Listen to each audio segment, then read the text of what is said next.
Hello everyone, this is Dr. Hunter, and I'm here to give you some more pendulum healing tips. I recently have come up with an idea. It's called the stages of healing. And what I was noticing was that when I would be working on people during a healing, I would see that they would go through different stages, and sometimes these stages they would seem to get stuck on, and other times these stages would be kind of scary. If they're very emotional or unpleasant things are coming up. And the problem as a healer is that you may not recognize that what you are doing is actually causing a healing to occur. It's stimulating healing in the person. So the person may be going through a stage in the healing process where it doesn't look like they're healing, but they actually are. So I came up with this concept of the stages of healing to help me diagnose where a person or even a particular body part is at with the stages of healing. And then I also use the pendulum to help the person go through those different stages of healing to get to the end result, which I call love. And I want to share that with you right now. So let's go ahead and get into this. So this is how I view the stages of healing. On the left, I have healing required.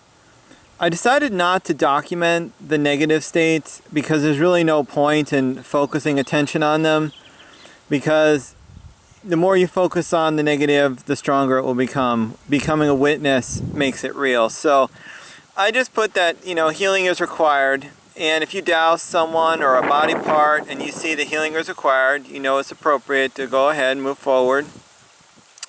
And starting from the left to the right, I have the stages of resistance, reasoning, understanding, feeling, courage, acceptance, surrender, joy, and love.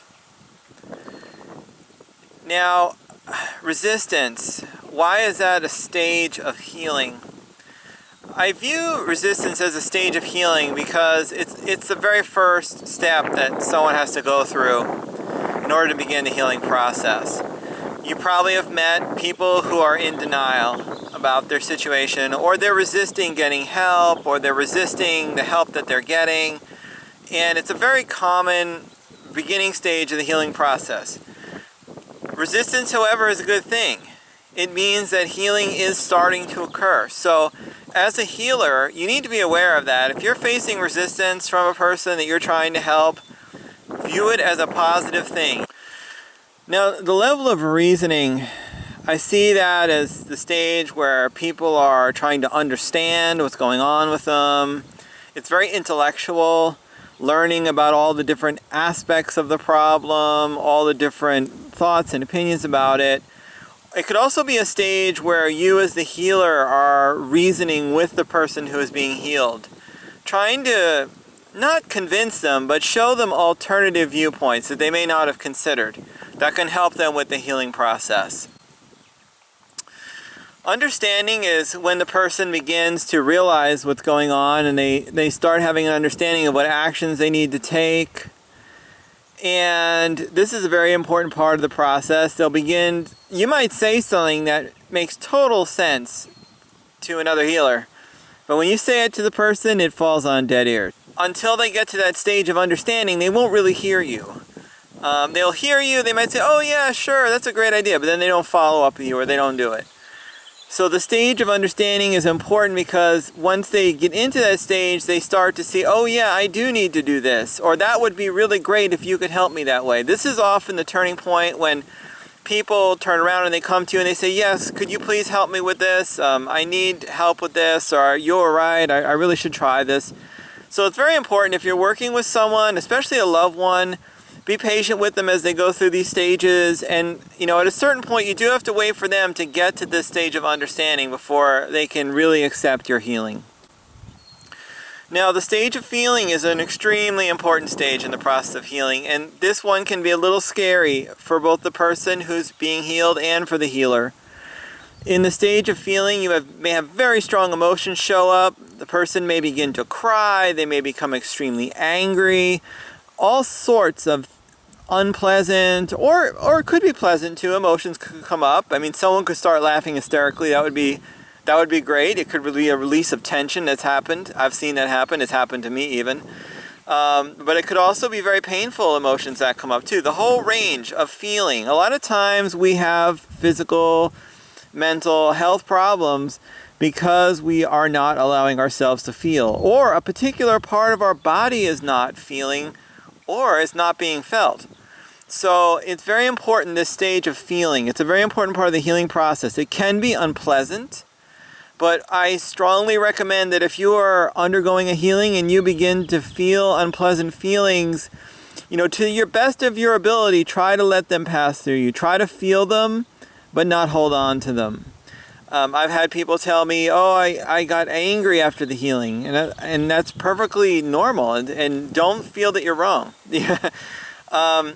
As the healer, let the person know that it's okay for them to have these feelings. Especially if they're crying, you don't want to necessarily go to them and say, here's, I want to help you feel better. No, what you do is you say, I notice that you're upset, and let me know if you need any support. I'm here to support you if you need it. And also, I have some tissues over here if you need them. But don't force it on them. Let them decide whether or not they want you to support them, because it's very important that they go through this healing process by themselves. And as the healer, you can stand there and hold the space for them so that they can go through their emotional process. Now, courage. This is where the person has understood what's going on, their past resistance, they understand what's going on, they've gone through their feelings, and now they are mustering up the courage to go through the change. This could be the courage, to understand some things that could be potentially scary, to face the unknown, to move forward fearlessly. And this courage is the beginning of the next phase, which is acceptance, which is a very important part of the healing process. It's kind of accepting where you're at. It's kind of hard to do when you're not in a great place, but if you can accept where you're at, you will really make great strides in your healing. Also, if you're a healer, accepting the person where they're at, not judging them, is very important. Trying to be supportive without interfering with their process.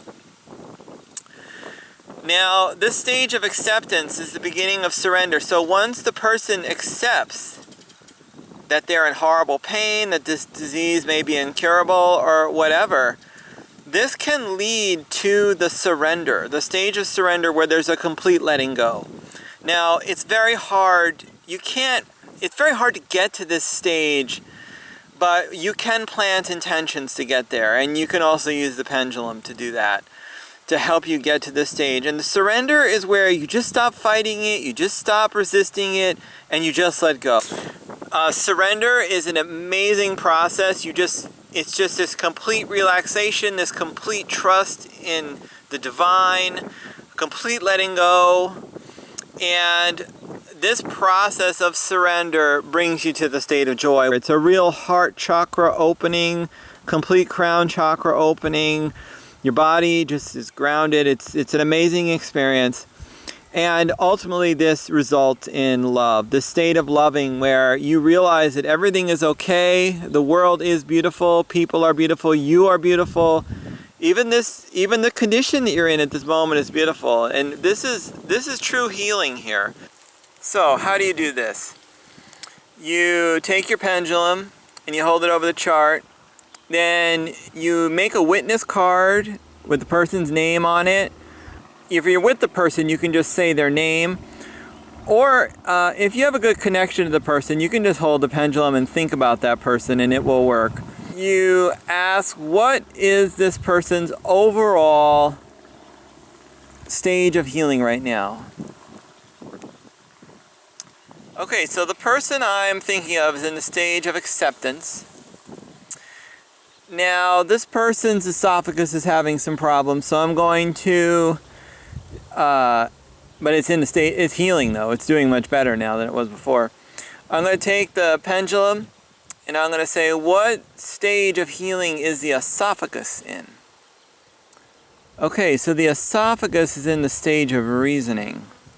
So what I want to do here is I want to raise the overall stage of healing. I want to bring this person through the stages of healing. So the way I do that is I say, bring this person through the stages of healing so that they get to the stage of love. And then you let the pendulum spin around for as long as it takes to spin. Don't stop it. If it takes a long time, that just means it's doing more work. Okay, now you see it swinging side to side. That means it's balanced. It's finished. So now I'm going to do it for the same thing for the esophagus. Bring this person's esophagus through the stages of healing so that they get to the stage of love. And once again, you just wait. Now, don't interrupt this. Some people, it may spin for a long time. That's okay.